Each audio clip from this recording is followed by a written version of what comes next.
को लगता है कि उत्तर प्रदेश में ये माफियाओं का जो राजनीति में और ये हजरतगंज ये विधानसभा एक समय दबदबा था, हर पांचवा छठवां विधायक बाहुबली दिखाई देता था। अब उनके खात्मे का दिन आ गया या हो जाएगा? खात्मा तो हमें लगता नहीं कभी होगा। खात्मा न हुआ है न कभी होगा और न कोई सरकार कर पाएगी। लेकिन क्राइम के ऊपर कंट्रोल होना चाहिए। जनता को खुले में घूमने की आज़ादी होनी चाहिए।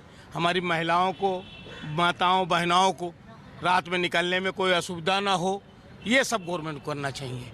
लेकिन माफियाओं पर तो हमें लगता है कि ज़्यादा नहीं, कुछ चंद लोगों पर ही हो रही कार्रवाई, बाकी तो हमको नहीं लगता। बाकी तो नहीं लगता ज़्यादा हो रही। बहुत माफिया हैं उत्तर प्रदेश में।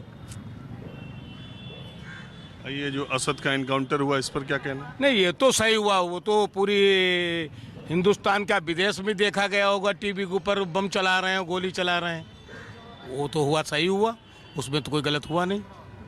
आपको लगता है कि ये अदालत तक ये जाता मामला, ये लंबा होता और तो फिर अगर अदालत तक जाने की नौबती नहीं आई? जब उन्होंने आप हमारे ऊपर करेंगे तो हम अपने बचाव में तो करेंगे। तो स्टीफन ने जो किया वो सही किया।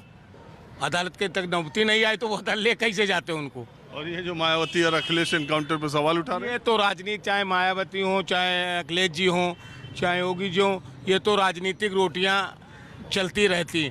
मेन मकसद है हमारे उत्तर प्रदेश की जनता को, माताओं बहनों की हमारी यानी व्यवस्था मिले, कानून व्यवस्था सही मिले। और आप बताइए। नमस्कार, बस मिलना था आपको, देखा दौड़ के आया, गाड़ी छोड़ के, गाड़ी से उतर के शर्मा जी को दे दी गाड़ी और भागता हुआ आया। अरे मोटरसाइकिल अभी आपको देखने आया था, क्योंकि कल मैंने आपका एपिसोड देखा, आप लखनऊ में आए हुए थे। अच्छा। तो मैंने कहा सर आप ना टकरा जाओ, मैं आया यहाँ शर्मा जी से चाय पी के फिर उधर गया वहाँ देखने, वहाँ से फिर आया। आपका बहुत शुक्रिया। चलिए, आप देखने आए, देखते हैं, इसका बहुत शुक्रिया। नमस्ते। होता है। हाँ, तो आप ये असद, मैं देखिए आपको पता है मैं चलते फिरते लोगों से बात करता हूँ, मैं कभी लोगों को इकट्ठा नहीं करता हूँ। और ये आम लोग हर घटना के बारे में, चाहे वो सियासी घटना हो, चाहे आज की जो एनकाउंटर की घटना है, आम लोग मानते क्या है। ये असद, आपको पता ही होगा, असद का एनकाउंटर हुआ, इस पर चर्चा हो गई। बहुत सारे लोग ये मान रहे हैं कि ये जो है जैसे को तैसा हुआ। जो सीसीटीवी फुटेज में देखा था, अतीक अहमद के ऊपर तो आरोप उनके परिवार पर बहुत है कि उन्होंने दूसरों का खून बहुत बहाया है। पहली बार उनके परिवार का खून बहा है। बहुत लोग ऐसे कह रहे हैं। बहुत लोग ये भी कह रहे हैं कि अगर अदालतों का काम सरकार ही लेने लगे, सत्ता ही लेने लगे, हर फैसले को टिट फॉर टैट करने लगे, तो फिर वो ये कौन सा शासन है? ये सवाल भी उठा रहे हैं। मैंने तो कहा ना, अभी विधानसभा में उन्होंने कुछ हालिया ही बयान उनका है कि सबको मिट्टी में मिला देंगे माफियाओं को। सबको तो नहीं बोला, मतलब मिट्टी में मिला देंगे माफियाओं को तो बोला, माफिया वर्ड तो यूज़ किया। तो माफिया तो जो सब है तो सब है, मगर उनको अपनी पार्टी के माफिया नहीं दिखाई देते। उन्होंने कहा कि हम माफिया को मिट्टी में मिला देंगे। तो सबसे पहले कानूनी कार्रवाई तो बाबा पर भी होनी चाहिए, क्योंकि उन्होंने सदन में खुलेआम कहा। न इस चीज़ को राष्ट्रपति देख रहा है, न राज्यपाल देख रहा है, न पुलिस के बड़े अफसर देख रहे हैं कि इतना खुला चैलेंज दिया गया। हालांकि ये कार्रवाई पुलिस की कार्रवाई है, मैं पुलिस की कार्रवाई में कभी दखल नहीं दूंगा। मैं किसी भी वीडियो में पुलिस को दखल अंदाजी नहीं करता। पुलिस के मामले में पुलिस ने क्या किया है, देखिए, वो भागा हुआ था, उसने कत्ल किया या नहीं किया ये तो कोर्ट का काम था। वो भागा हुआ था, पुलिस उसे ढूंढ रही थी। जब एनकाउंटर हुआ, अगर उससे पहले, मुझे लगता है असद के बारे में, मैं जहाँ तक अपनी बात कहूँ कि असद को अगर कोई बात कानून के फंदे में फंसा है, उसने क्राइम किया है कोई, तो मुझे लगता है कि वो फांसी से बच सकता था। अगर वो अपने आप को सरेंडर करता तो हो सकता था ये सज़ा उम्र कैद में बदल जाती। अपने आप को, खुद को मौत के मुंह में डालना, ये कहाँ की अक्लमंदी थी। असद को थोड़ा सा अपने बारे में भी सोचना चाहिए था। देखिए, क्राइम सब करते हैं। आप जो बात कह रहे हैं, वो उमेश पाल, वो जो 2 सिपाही जिसकी एक की शादी होनी थी, एक गरीब घर से आया हुआ था, उसको जब बम और गोलियों से इन लोगों ने मारा, वो सीसीटीवी फुटेज है। क्या कोई आदमी ये कह सकता है कि इस आदमी जिसका कत्ल किया उसको जीने का कोई अधिकार है? जब आप दूसरे के घरों को सुना करते हैं, अपने यहाँ आता है, तब न्याय की बात आप कह रहे हैं कि उसे 22 मुझे जहाँ तक याद है कि फरवरी के अंतिम हफ्ते की यह घटना है। 2 एनकाउंटर हो चुके। क्या असद को पुलिस के सामने आके सरेंडर नहीं करना चाहिए था?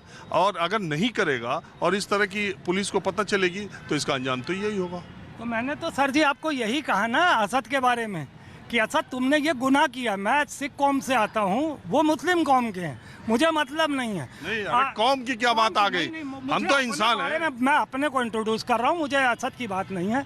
मैं सिख परिवार से हूँ। मैं ये कहता हूँ, मैं जो चीज़ आपने अभी पॉइंट आउट करी कि अगर तुमने किसी को मारा है तो तुम्हें भी तो नहीं छोड़ेंगे ना, मगर इसमें रियायत ये हो सकती थी, वो सरेंडर कर लेता, केस चलता, कुछ दिन की सांसें उसे मिल जाती, कोर्ट में चलता केस, हो सकता था ये इस तरीके की जिल्लत वाली मौत से हो सकता था उम्र कैद होती या फांसी होती तो देर सवेर में होती। एकदम से कानून तो हो नहीं सकता। मगर मैं फिर उठाऊंगा सवाल कि बाबा ने तो विधानसभा में यही कहा है ना कि मिट्टी में मिला देंगे, तो कानून का तो फंदा बाबा पे भी पड़ना चाहिए। क्यों बाबा इस तरीके के बयान देते हैं और इससे जो माहौल ख़राब होता है देश का, उसके बारे में नहीं आप सोचते कि हमारे सरकारें, ये हमारा एक मुख्यमंत्री की भाषा ऐसी होनी, ऐसे चलेगा? ये गुंडे की भाषा है कि एक मुख्यमंत्री की भाषा है? आपको ये तो समझना पड़ेगा ना सारे देश को, हम किस तरफ देश को ले जा रहे हैं। सिर्फ एक हिंदू मुस्लिम को, अच्छा एक बात बताइए, 20% मुसलमानों की चूड़ी टाइट करने के लिए हम हिंदुओं को क्यों सफ़र कराया जा रहा? मैं आपसे राजीव जी एक सवाल करता हूं, हम लोगों को क्यों सफ़र कराया जा रहा? हम लोगों को क्यों दहशत में डाला जा रहा है कि ये मुसलमान हैं, अब इनको इस वतन से बाहर करना है, ये गलत है ये, और ये हमारे साथ। अरे वतन से कौन बाहर कर पाएगा उनको? नहीं, जितना हिंदू इस मुल्क के, इस मिट्टी के हैं, उतने मुसलमान भी इस मिट्टी के हैं। मैं मानता हूँ अपराधी न हिंदू है न मुसलमान है, अपराधी है, उसको उसके किए की सजा मिलनी चाहिए। आप बताइए। हाँ जी, पूछिए, बोलिए जो आप बोलना हो। नहीं आप पूछिए, क्या पूछना चाहते हैं? मैं तो यही एनकाउंटर, यही माफिया। सही हुआ। हाँ? ये तो सही हुआ भाई, जब गलत काम करते हैं तो करोड़ों आदमी में संदेश जाता है कि माफिया हो गए, और जो सही किया तो तब भी करोड़ों आदमी दहशत में भी तो रहता है कि जो बचेंगे, देखेंगे, विटनेस देंगे, उनका ये हाल होगा। ये सही किया बिल्कुल। 1979 में आप समझ रहे हैं, 45-43 साल में, 1979 में, मतलब हमारे जन्म के कुछ ही दिन बाद अतीक अहमद के ऊपर पहला मुकदमा हत्या का हुआ था दर्ज, पहला।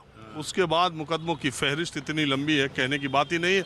अपराध की कोई ऐसी संगीन धारा नहीं जो अतीक अहमद पर चश्मा बना हो। लेकिन अतीक अहमद को सजा अभी 1 महीने पहले हुई है, पहले केस में। तो ये भी तो हमारी जो न्यायिक व्यवस्था है, जो चीजें हैं, उस पर भी तो सवाल। मुख्तार अंसारी को भी तो पहली सजा इसी सरकार में हुई, अतीक अहमद को भी सजा इसी मुख्तार अंसारी तो 17 से 18 साल से जेल में है, लेकिन सजा भी इसी सरकार में हुई पहली बार उनको।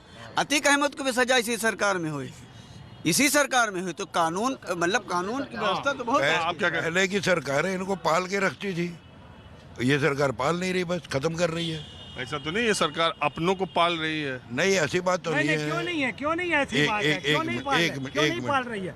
नहीं, अतीक को अगर आप कहते हैं अच्छा, नहीं, इतने लोग बीच में स्टेटमेंट दे रहे हैं। सुनिए शर्मा जी, आतिक को अगर सापा ने पाला तो कोई बात नहीं, मेरे भाई हैं वो, ये बताइए सर जी। फिर नाम बताओ ना उन लोग के। नहीं, नाम तो बड़े लंबे हैं, अब भाई नाम लेने की तो बहुत। आप अगले बार हिम्मत करके नाम बताइए, मैं लिस्ट दे दूंगा आपको, कितनी भाजपा में कितने। हाँ जी, आप बताएं।